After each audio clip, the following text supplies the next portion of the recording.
पुण्यात फ्लॅट घ्यायचा आहे. पण कुठे घ्यायचा, कसा घ्यायचा, कुणावर विश्वास ठेवायचा? फसवणूक तर होणार नाही ना? योग्य दरात मिळेल की नाही? मोठं कन्फ्युजन आहे. चला तर मग सर्व कन्फ्युजन दूर करण्यासाठी संपर्क साधूयात सारंग अहेर यांच्या रेरा रजिस्टर्ड ड्रीमोरा रियालिटीशी. संपर्क सारंग सुधाकर अहेर, ड्रीमोरा रियालिटी. मोबाईल नंबर 82 82 93 91 91 आणि 62 62 90 910.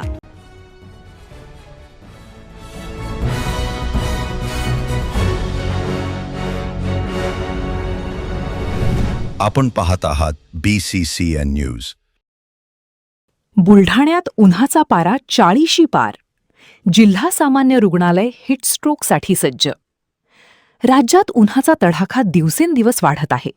विदर्भात उन्हाची तीव्रता अधिक जाणवत असून बुलढाणा जिल्ह्यातही पारा 40शी पार गेला आहे. बुलढाणा शहरासह जिल्ह्यात उन्हाच्या झळा तीव्र झाल्या आहेत. दुपारी 12 ते 4 या वेळेत रस्त्यांवर शुकशुकाट पाहायला मिळत आहे. उष्णतेच्या लाटेमुळे नागरिकांच्या अंगाची लाही होत असून वाढत्या तापमानाचा परिणाम जनजीवनावर दिसून येत आहे.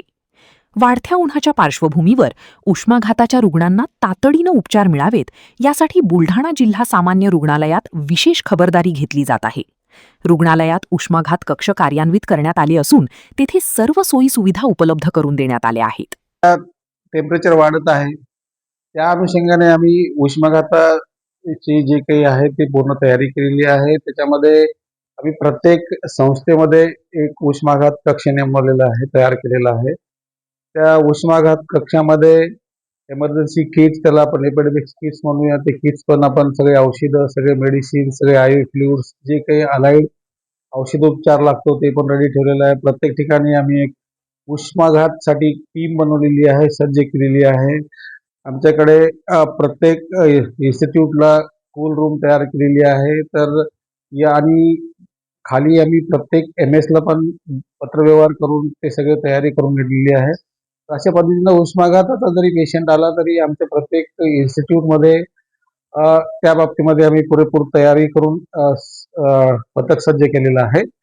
सर्वांना सूचना पण दिलेल्या आहेत. तरी जनतेनं आम्ही असं आवाहन करू, जर असं कुठला काही पेशंट आढळला, कुणाला काही त्रास झाला तर आमच्या नजीकच्या संस्थेमध्ये त्यांनी संपर्क साधावा आणि ट्रीटमेंट करावी. आणि त्याचबरोबर कोणीही उन्हामध्ये अननेसेसरी विनाकारण फिरू नये. आपल्या शरीराचं हायड्रेशन, पाणी पुरेपूर पाणी ठेवावं, शरीरामध्ये पाण्याची पातळी व्यवस्थित ठेवावी, प्रॉपर हायड्रेशन ठेवावे, जेणेकरून त्रास होणार नाही.